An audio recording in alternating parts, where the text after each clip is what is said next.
But even through the pandemic and now, people are very obsessed with work.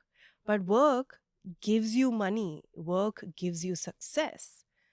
But overdoing work is also a problem. 100%. But somehow, working too much is not immediately identified as, oh, you're a workaholic and Yeah. this is a problem and you are numbing. So, since the pandemic, have we gone back to a different addiction? Are we changing our addictions? And is workaholism an addiction? I think I'll answer that question in two parts. Have we gone back? I think it depends on the person you're speaking to. But for the most part, once you see something, you cannot unsee it, is what I believe. So you'll always know inside of you that I have seen that version of me. And I can't just pretend like it doesn't exist, Hmm. right? So then it's about either I face it or then it's going to come out in some way, and eventually you're going to realize that something's up. I think to answer your second part of the question, I think workaholism is a big, big addiction. And it is, again, a way to fix your feelings. So, of course, in some studies, we see that work can be helpful in providing a sense of purpose. It can help you, right? If you go through the grief of losing a loved one, for example, work can start to provide you with a purpose beyond that in your life, right? It can give you a sense of feeling empowered, like you're contributing to society, like you're building your own in some way. But at the same time, it's the level of Hmm. work and when you use it. So again, it's avoiding sitting with it sometimes and running to my computer and checking that email and being slightly aware that this is becoming a problem, but then also being aware that this is something that's so glorified in my culture, where not working is seen as lazy and working is seen as hardworking. So I'd rather be on the hardworking side. Yeah. Another thing is, unlike human relationships, right, and unlike the human mind, unlike emotions, work is more structured and Hmm. predictable. So you feel like you can always depend on it, right? So people really turn to it as a way of, this is how I can cope with life. Like control, Yeah, basically. yeah, They it's want a having a sense sense of of control. control. Um, yeah, because once they feel pain, and if they feel pain, they turn towards work to feel satisfied, to feel that validation in other areas where they don't get it. Yeah. Right. And then that continues saying that, oh, but at least this is giving me something. Yeah, yeah. But at some point, they don't realize that they're running away from the problem and it is ruining probably the work life The aspect. balance, Yeah. right? So I always tell my clients, right, it's like this life is a garden and there are different plants in it. So there's like work, there's social life, there's personal life, there's hobbies, Hmm. right? There's exercise, there's sleep, and see, you can't overwater one plant, Yeah. it's gonna die. Yeah. Neither can you underwater the other plants. So of course it's never perfect and we have different priorities at different points in time, but for the most part we want to make sure that all those plants are an equal height and they are watered equally. Yeah. What also starts to happen is then it's like all my eggs in one basket, and there's going to be a lot of pressure if you're just focusing on work. The longer you stare at a clock, the slower it moves, right? So the longer I work and not getting a promotion, why am I not getting a promotion? Why am I not getting it? So there's a lot of burnout because of it as well. Hmm. I think the problem there is it's so stigmatized and it's not spoken about as much, right? We just as a society even got comfortable talking about substance abuse. Yeah. Exactly. Just about there. Yeah, we're not completely We're not there. even there We yet. won't say that, oh, my cousin is in rehab, Is or in rehab. no, we Yeah, won't no say one that. says that. So with workaholism, you can imagine it's like 4 times worse because it's not even recognized. We don't have diagnostic criteria for it as clinicians, and there's no structured plan to follow. And of course, the stigma is so much because working is good. There's Yeah. nothing wrong with it. And people don't know how to, as you said, recognize it. And even if you in your family recognize that somebody has it, you're not going to be able to convince them, Yeah. because this is how, because somewhere the family reaps the benefit of having a Absolutely. workaholic person in the family, right? So it's like the byproducts are being enjoyed. So how do you even like approach someone and tell them that they are a workaholic? It's really hard. It's challenging. I think Yeah. there's a lot of denial, like with everything, right? With any With abuse. any abuse, there's Yeah. there's a lot of denial, and it's a cycle Yeah. That's where true. I feel anxious, I go to work. right? Then I feel less anxious. But then over time, I also feel more anxious because now all my eggs are in one basket.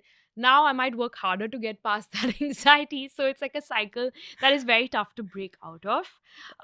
But I think it's just being more open about talking about this hustle culture that we've built, right? And being more okay with taking breaks and seeing breaks as a sign of productivity as well. Hmm. You can always take a break that feels it can breaks can be productive is what I keep telling my clients, is that a holiday can be productive, and I try to role model that as a clinician. So when I take time off, I used to feel really ashamed of it, and now I just tell my clients that, hey, I'm going to be off for this point in time because I too need that break. Yeah. So it's a way of role modeling that it's okay Yeah, to take that break. 100%. You need a holiday, you need to rest. And something that I've also always practiced is that maybe I'll work through the weekend and it's okay. And maybe I worked like 10 days straight and it's okay. But I don't need the other weekend to come for me to get my rest. If I want to rest on a Wednesday, I'm going to 100%. take it. So know your body, know your feelings. And it's not a holiday, it's literally a rest day. Whenever I look at it from that narrative of this is a rest day, it makes me want to rest Yeah, and yeah, not be productive in the other aspects of my life, yeah. like, the housework and stuff like that. Just, it's a rest day. Yeah, the way I like to see it is not a Um, cheat day, it's a treat day. yeah, So just changing that narrative in your narrative. mind a little bit. And yeah, I think even if you want to take a break on a weekday and if you're working a job that doesn't let you do that, uh, if it's possible, trying at least one day at work where you're doing other things like that are not as stressful Like from your lighter job, work. like lighter work, Yeah, right? So for example, for me, if I've had a lot of heavy clients and then there's that one day that is lighter, then I try to focus on creating content or researching a little bit. So that's still work in some form, but it's also rest.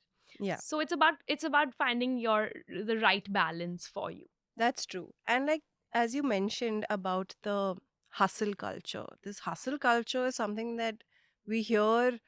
I think every other reel on Instagram is Is on hustle yeah, yeah, culture. is Yeah. showing you something about like the hustle culture or how you should hustle or how you shouldn't hustle. So many opinions about it. Having said that, we are falling prey to this narrative again. And now, as I'm a millennial kid, so as a millennial kid, we get into the world. We've gotten our education because that was the main focus that time, to be as educated as you can. You've gotten your education, you've gotten your job, you've been told this is the way, this is the right path to life, to success, whatever success means at that point. And then you start, and then you're just like, somewhere, maybe this feels right, maybe this doesn't feel right, I don't know. But there's also this, do I deserve it? Because there are so many people out there, and especially as a woman, there are so many people out there who are more educated than me, who have hustled more than me. How did I get it? Do I even deserve it? Are women even supposed to be in this place? So, you start to like self question and self doubt. And that also leads to so many mental health conditions. So, it's really hard, especially with women, right? So, have you faced something? Yeah, I couldn't agree more. I think there's like imposter syndrome is growing so much. And if you go back to, where it started in, I think, 1979. And it was recognized in women, Hmm. specifically women of color. But that's how the phenomenon was termed, right? Imposter syndrome. That's where it came from. And I think it's because the expectations that women have in society are just the expectations are a lot, right? And w- we are constantly internalizing this narrative that we can't have it all, we can't do it all. You're not good at this, you're not good at that. We're always told that women will be good at the softer skills but not the Hmm. other skills. So the workforce is very competitive then also because women then tend to be only in certain fields that require those softer skills, Like being a secretary. like being a secretary, Yeah. right? And I'm not saying, of course, that helping, I mean, I'm myself a helper, so I understand that. But a lot more women in the helping profession, right, as well, because it uses the softer skills. And I think that it's not that we have the softer skills. I think we've just been forced to build it, Hmm. because men are told to internalize their emotions, whereas it's okay for us to talk about it and deal with it. And since we found ways to deal with it, we then are better at teaching others how to deal with it. Oh my God. Right? So it's a cycle in some ways. But yes, of course, women face more imposter syndrome because there's so much that society tells us about not being good enough.